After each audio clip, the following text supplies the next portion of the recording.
What if a single pill could rewire your emotions? Not just a mood boost or a momentary rush, but a full-scale recalibration of how your brain feels joy, connection, and even love. This is not science fiction. It's MDMA, commonly called ecstasy, and it's already doing just that. Meet Alex, a 21-year-old biology student with a sharp mind and a curious heart. He's analytical, cautious, but also a human being. And like many others in his generation, he's drawn to music festivals not just for the bass drops, but for something deeper. That elusive sense of unity, freedom, and emotional transcendence people whisper about after rolling. He's heard stories about colors that feel like they're singing, strangers becoming best friends in seconds, a kind of joy that seems too big for the body to hold. Alex has studied MDMA in class. He's read the chemical structures, the serotonin pathways, the receptor mechanisms. But textbooks are sterile. They don't vibrate. They don't sweat and pulse and dance under lasers at 2 a.m.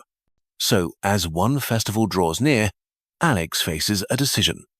Does he stay behind the microscope, or does he become the experiment? This is not a story about rebellion. It's about curiosity and what happens when knowledge and experience collide. Because ecstasy, despite its name, is far from simple. It's a chemical that holds paradoxes: connection through illusion, intimacy through imbalance, joy through disruption. So today, we'll walk beside Alex into a world of sound and sensation, but also into the biology beneath the euphoria. What actually happens when you take ecstasy? What switches flip inside your brain? What systems go haywire in your body? What is real and what is just neurochemistry in disguise? And more importantly, what's the cost? Because beneath the glow sticks and glitter lies a complex biochemical story, one that doesn't end when the music stops. Let's find out. Coming up, the brain on MDMA is like a city lit up during a festival. But who's paying the power bill? The first thing Alex notices is not the music. It's the people. Or rather, how suddenly open they seem. How their smiles stretch just a little wider. How their eyes hold his a little longer. The air feels warmer, softer, charged. He hasn't even moved yet, but something inside him already has. It's like the world just turned itself up. Every beat of the music feels personal. Every flash of neon now seems to carry a message just for him. The sky, the sweat, the sound, everything is amplified. This is no accident. It's chemistry. Inside Alex's brain, a quiet flood is beginning. MDMA triggers the release of massive amounts of serotonin, one of the brain's primary feel-good messengers. It doesn't just increase levels. It opens the gates and lets it pour through the brain like sunlight breaking through storm clouds. And with that surge comes a cascade of effects. Alex doesn't just feel good. He feels connected. Tension slips away. Judgment dissolves. Strangers feel like lifelong friends. Conversations feel deeper, even if the words are trivial. Emotions rise quickly and run deep. But here's the interesting thing. Serotonin doesn't just control mood. It plays a role in sensory perception too. That explains the colors, the vibrations, the sense that time is stretching and folding in unusual ways. His senses are enhanced, yes, but also a little tricked. And because MDMA also triggers the release of oxytocin, the so-called bonding hormone, Alex begins to experience a feeling of profound social intimacy, as though the crowd has merged into a single living, breathing organism, and he's part of it. But here's a twist, worth pausing on. These feelings are real in the moment, but they are also chemically induced. They don't arise from context or personal growth or a life-changing epiphany. They're being manufactured moment by moment by a brain flooded with neurotransmitters far beyond its natural state. It's easy to think of drugs like MDMA as revealing some hidden truth about human connection. That maybe this is how we should feel all the time, trusting, unguarded, alive. But the truth is murkier. MDMA doesn't reveal a hidden reality. It creates a temporary simulation of one, a version of the world where emotional pain is dimmed, where social anxiety is silenced, and where joy flows effortlessly for a time. Alex isn't thinking about that now. How could he? Everything feels good, and real, and safe. But beneath this euphoria, his body is shifting into overdrive. Hormones are spiking, neurons are firing at unnatural speeds. Systems are being stretched, pushed, overheated. Right now, Alex is dancing through a wonderland of sensation. But his biology is already preparing for a crash he hasn't felt yet. And when the lights dim and the music slows, that part will matter more than he realizes. Alex feels unstoppable. His feet have barely touched the ground in hours. He's been dancing like gravity doesn't apply. No cramps, no fatigue, just rhythm, momentum, and an electric current running through every limb. It's almost supernatural. But it's not magic. It's adrenaline. MDMA doesn't just play with serotonin and oxytocin. It also jolts the sympathetic nervous system, the body's internal engine of excitement, into overdrive. That means a spike in adrenaline and norepinephrine, the same chemicals that flood your body in a fight or flight moment. Your pupils dilate, your heart races, blood vessels constrict to pump faster, muscles are primed for action. Alex feels like he can dance for days. In reality, he's borrowing energy from systems that are burning far hotter than they should. His heart rate is elevated. So is his blood pressure. Not dangerously so, not yet, but enough that his cardiovascular system is under continuous strain. This is not casual exercise, it's a stress test, disguised as euphoria. And here's the critical part. MDMA messes with one of the body's most essential feedback systems, temperature regulation. Normally, when your body heats up, you sweat. Blood vessels widen. You feel the urge to rest or rehydrate. But MDMA scrambles those signals. It inhibits your body's ability to sense just how hot it's getting. In a setting like a music festival, crowded, humid, relentless, this can lead to hypothermia, a dangerous rise in core body temperature. Your internal organs begin to heat beyond safe levels, often without warning. Some users collapse, others don't even feel it until it's too late. Alex doesn't know how close he is to that threshold. He feels amazing, but his skin is flushed, his shirt is drenched, and his body is working overtime, trying to cool a system that thinks it doesn't need cooling. He drinks water. Good. But he drinks a lot. Maybe too much. That's another twist. MDMA increases thirst, but it also suppresses the hormone that regulates water balance, vasopressin. This creates a double-edged sword. If Alex doesn't hydrate, he risks dehydration. But if he drinks too much, especially without electrolytes, he could dilute the sodium levels in his blood, leading to hyponatremia, a rare but serious condition that causes brain swelling, confusion, even death. Meanwhile, Alex realizes something odd. He hasn't eaten all day, hours of intense activity, and yet he feels no hunger. That's the amphetamine side of MDMA appetite suppression. The digestive system slows. Food seems irrelevant. But the body still needs fuel. Without it, fatigue will eventually crash in like a wave. There's also something else. A strange tension in his jaw. A tightness. Unconscious grinding. This is bruxism, another common MDMA side effect. It's caused by overstimulation of motor pathways, the brain's signals to muscles. Many users chew gum to manage it. Left unchecked, it can lead to jaw pain, cracked teeth, and long-term dental issues. Right now, none of this is registering. Alex is in flow, but his body is waving tiny flags. Warning lights on the dashboard. MDMA doesn't erase those signals. It just turns down the volume. For a while, by 4 a.m., the bass is softer. The crowd is thinner. And Alex, once electric, euphoric, overflowing, is quieter now. The high has ebbed, but something else has taken its place. It starts subtly. A heaviness behind the eyes. A hollow kind of tired that isn't just physical. He's not sad. Exactly, just disconnected. Like someone dimmed the colors of the world. And maybe the sound, too. This is not a crash. It's a come down. And it's built into the very chemistry of MDMA. You see, all that earlier joy wasn't created by the drug.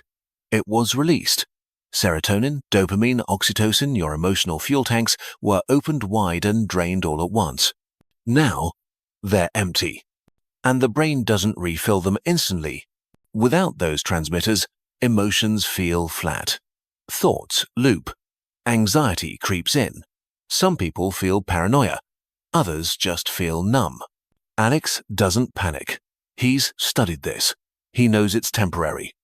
But knowing doesn't always protect you from feeling it. And this is where things get complicated. Because for first-time users, the come-down is often manageable. Unpleasant, sure, but predictable. But for those who use MDMA repeatedly, weekend after weekend, year after year, the consequences deepen. The brain adapts to these artificial surges by down-regulating receptors, essentially removing some of the landing pads for serotonin and dopamine. It's a defensive mechanism. The brain is trying to protect itself from overstimulation. But over time, this leads to something else. Reduced emotional sensitivity. A flattening of natural pleasure. Motivation wanes. Mood becomes unstable. This isn't addiction in the traditional sense. MDMA isn't chemically hooking into your body. But it can become psychologically seductive, especially for those who begin to associate their happiest memories with the drug. And beneath it all is something more worrying: neurotoxicity. Some studies, though still debated, suggest that high or frequent doses of MDMA may cause actual damage to serotonergic neurons, the nerve cells that help regulate mood, memory, and emotional control. For vulnerable individuals, this can trigger long-term mood disorders, including depression and anxiety. Alex, still rational even through the haze, remembers this. He remembers the fMRI images, the before and after scans, the slow, silent rearrangement of the brain's reward circuits in response to synthetic euphoria. And suddenly, the cost becomes real. He didn't expect to feel this low. He didn't expect the warmth to vanish so quickly or the silence to echo quite this much. He takes a deep breath, drinks water, eats a banana, lays down, lets his body recalibrate. This moment is not a crisis. It's clarity. And clarity asks a new question. Was it worth it? Next, what can we do with this knowledge? Are there ways to reduce harm, stay safe, or choose differently? Let's explore. The morning after feels like a different planet. The music is gone, the crowd dispersed. The sky is too bright. Alex moves slowly now, as if his body is heavier than before. Not broken, but borrowed. And now, it's asking for something back. But this isn't the end of the story. It's the beginning of reflection. Because here's the truth. MDMA isn't evil. It's not a villain. It's a tool, one that opens doors, but doesn't guarantee where they lead. And tools can be misused or misunderstood. So what can be done? First, honest education. Alex now understands that no feeling, no matter how beautiful, comes without consequence. MDMA gives, but it also takes. And it's not always obvious what it's taking until much later. Second, harm reduction. Many experts and organizations around the world are working to make experiences like Alex's safer.